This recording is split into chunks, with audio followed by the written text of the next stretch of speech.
Here is Andreessen on Rogan talking about how the U.S. government forces banks to debank right-wing people. Here's a great thing. Under current banking regulations, after all the reforms of the last 20 years, there's now a category called a politically exposed person, PEP. And if you are a PEP, you are required by financial regulators to kick them off of your to kick them out of your bank. What? You're not allowed to have What if you're politically on the left? Well, that's fine.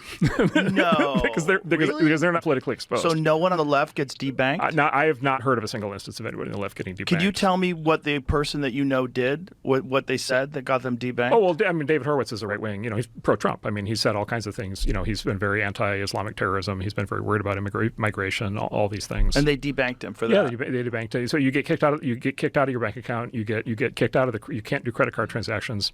By the way, you can't. How is that legal? Well, exactly. So this is the thing, and then you go in this thing of like, well, there's no. This is where the government and the companies get intertwined. Back to your fascism point, which is there's a constitutional amendment that says the government can't restrict your speech, but there's no constitutional amendment that says the government can't debank you, right? And so if they can't do the one thing, they do the other thing, and then they don't have to debank you. They just have to put pressure on the private company banks to do it, and then the private company banks do it because they're expected to. But the government gets to say we didn't do it. It was the private company that did it, and of course J.P. Morgan can decide who they want to have as customers, of course, right? Because they're a private company, and so it's this sleight of hand that happens.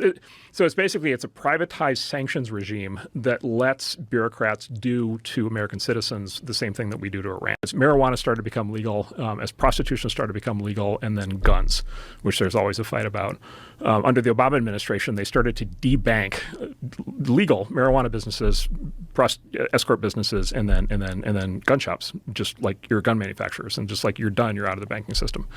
And so if you're running a medical marijuana dispensary in 2012, like guess what? You're doing your business all in cash because you literally can't get a bank account. You can't get a Visa terminal. You can't process transactions. You can't do payroll. You can't do direct deposit. You can't get insurance. Like none of that stuff is, you've been sanctioned, right? None of that stuff is available. And then this administration extended that concept to apply it to tech founders, crypto founders, and then just generally political opponents. So that's been like super pernicious. I wasn't aware of that. Oh, 100%. And this is called, so it was Operation Choke Point 1.0 was 15 years ago against the pot and the guns. Choke Point 2.0 is primarily against their political enemies and then to their disfavored tech startups. And it's hit the tech world like we've had like 30 founders debanked in the last 4 years. Really? Yeah. It's been a big recurring pattern. 30. This is one of the reasons why we ended up supporting Trump. It's like we can't live in this world. We can't live in a world where somebody starts a company that's a completely legal thing and then they literally get sanctioned. All right, so everything Andreessen said there is true. People have been trying to fact check him on Twitter because it sounds so crazy. It's also interesting to me that Rogan seems to have had no idea that any of this was going on. I mean, we know it was going on. Actually, David Horowitz Freedom Center, which was his nonprofit, I used to do events for them. And then a couple of years ago, he asked me to do the event. And I was like, all right, I'll even waive, because I like him. I really like him. He was one of the original Why I Left the Left guys. He's been on the show a couple of times.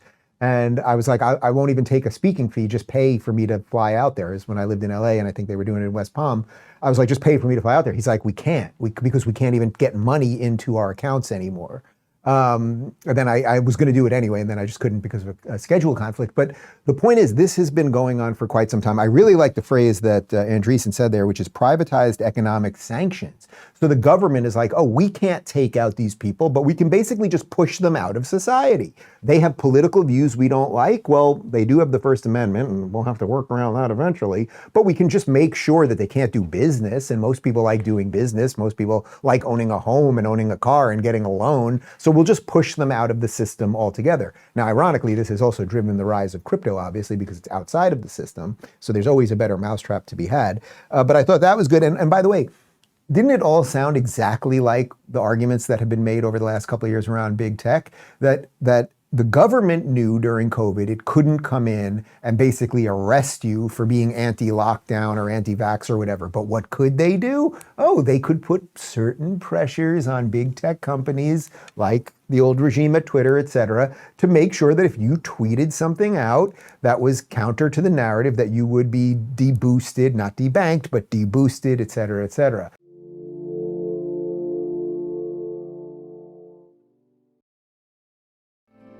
Because the flag still stands for freedom, and they can't take